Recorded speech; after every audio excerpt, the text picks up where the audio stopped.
मुख्यमंत्री चौथी बार कौन बने अलग बात है, पर चौथी बार सरकार जरूर आए कांग्रेस की, हमारा ध्येय होना चाहिए। उससे पहले उन्होंने कहा कि जब तक मैं जिंदा हूं तब तक मैं रहूंगा और मैं 15 साल तक स्वस्थ भी रहूंगा। फिर राजस्थान के पीछे क्यों पड़े हुए हो?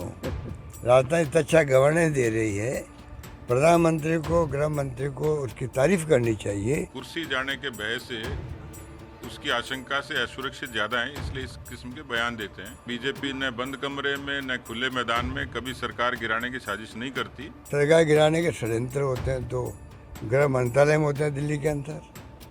उनके मंत्री लोग ये पहले प्लानिंग करते हैं, कैंप लगवाते हैं। हम क्यों गिराएंगे? उनकी स्थिति ऐसी है कि वो अब गिरे, तब गिरे, कब गिरे, और गिरना होगा उसी दिन गिर जाएंगे। अब वो गिरेंगे, उनको रोकने का काम हमारा नहीं है। देखिए, इससे पहले वो यू टर्न करने में माहिर हैं। उससे पहले उन्होंने कहा कि जब तक मैं जिंदा हूं तब तक मैं रहूंगा और मैं 15 साल तक स्वस्थ भी रहूंगा। स्वस्थ वो रहें बेशक, 100 साल जिए। और लेकिन कल जो बयान दिया उसमें कुछ आशंकाएं नज़र आती हैं। तो ऐसा लगता है कि वो कुर्सी जाने के भय से, उसकी आशंका से असुरक्षित ज़्यादा हैं, इसलिए इस किस्म के बयान देते हैं।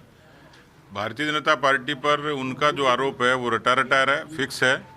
उसमें बीजेपी न बंद कमरे में न खुले मैदान में कभी सरकार गिराने की साजिश नहीं करती, लोकतंत्र का सम्मान करती है। और हम लोग 2023 तक अच्छे तरीके से इंतजार कर रहे हैं, कोई दिक्कत नहीं है, क्योंकि 23 में वो पृष्ठभूमि खुद ही तैयार कर देंगे। इसलिए हमें किसी तरीके के उनसे किसी तरीके की असुरक्षा नहीं है, भय नहीं है।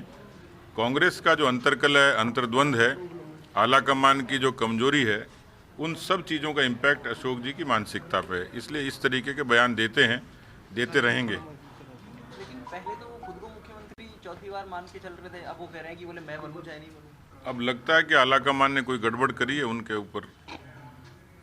इस तरह के आरोप भी लगा रहे हैं कि बीजेपी बंद कमरों में उनकी सरकार को गिराने की साजिश। नहीं, हम क्यों गिराएंगे?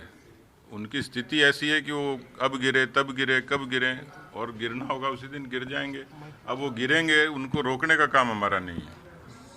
सर, आज 2 विधानसभा में चुनाव चल रहे हैं, क्या कुछ करेंगे? देखिए, 2 सीटें थी और दोनों ही सीटों पर कोरोना के कारण वहाँ पर जो दिवंगत हुए विधायक, उनकी जगह चुनाव थे।